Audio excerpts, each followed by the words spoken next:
Our next guest is one of the world's leading metals experts. He's a technical analyst, has been for more than 25 years. He has specific views on where gold, silver, and oil are headed. Gary Wagner is here now. He is president of Wagner Financial Group. He also writes the goldforecast.com newsletter. Gary, thanks for joining us here on Money Moves. So gold has really had a standout year. I mean, before today, it was up around 10% this year. The past decade, it's really been a haven with all the volatility that we've seen, especially the credit crisis. Where does it go in the new year? Well, what I'm looking for in terms of market timing right now is if we look at the last 3 years, we've seen rallies that have taken the market to record highs approximately to October or November. From that point, it typically had sold off and bottomed somewhere between January and February of the following year. So why do you think this is linked to a calendar? Well, I'm just looking at the market moves themselves and the cycle itself. I'm more an Elliott wave technician, so what I'm looking at is the fact that although when we see gold, it has risen for 11 years, it's produced very good results, almost double-digit this year. But when the market sells off, we have to see a technical approach and look at a technical approach to get an idea of targets of where that market might sell off to. So what are you looking at now next for the next level of support? Well, we broke 1580, so the next level is going to be 1534. 1534 was the low that it hit on this last dip. If it holds support there, then we'll go into an extended rally. If it cannot, the lower target below that is 1440.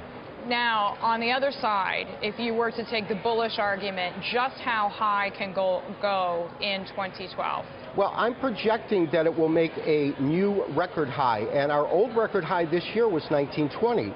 I'm looking for $2,000 gold through next year and the next rally. And then you say we're going to see a correction, right? That is correct, yes. And why is that? Well, the markets don't tend to move straight up or straight down. We can look at the fundamentals involved, and right now one of the main targets is that strong U.S. dollar and the fact that the consumer confidence has gone back up in the United States. But irregardless of what the fundamentals behind it, there seems to be a pattern or a natural cycle in which gold has been moving if you chart it over the last 8 to 10 years. So essentially you're using a combination of fundamental analysis by following the trends, and then you're charting these moves, and so you're just analyzing what you see in the charts. Exactly. I look at myself as a hybrid technician, and then I look at the fundamentals for my underlying bias. And my underlying bias right now in gold is bullish. But in terms of the peaks and valleys, the ebbs and flow, I need to look at my charts and the technical aspect to look at where the market might go to. So you do think $2,000 an ounce is easily achievable in the first 6 months of next year? I don't know about the first 6 months, but I would say by the end of 2012, we should see our rally peak out, because the rallies we've seen over the last 3 years have peaked between, well, it was September on this one, but it's been October and November on the prior years. How do you see silver? A lot of people call it the poor man's gold. Do you think silver will trade more or less in tandem, pattern-wise, with gold? Pattern-wise, absolutely. It tends to follow gold, and it also has the unique variable of being an industrial metal. So when you have a forecast that's bullish in terms of the global equities markets, you will see silver outperform gold in terms of percentage gains. But it will move in tandem with gold. Can you give us a price? How high could silver go in the new year? You know, I'm looking for it just to go back to the recent highs. It hit $49. I would be satisfied seeing $40 to $42 silver. I know you're also charting oil. You've done an equal amount of research with oil as you have with gold and silver. Today is the first day lower in 7 for oil. We were just hearing from Deirdre Bolton on that. Where do you see oil going? Well, you know, I think that it will probably find support at 100 and begin to trade off of that.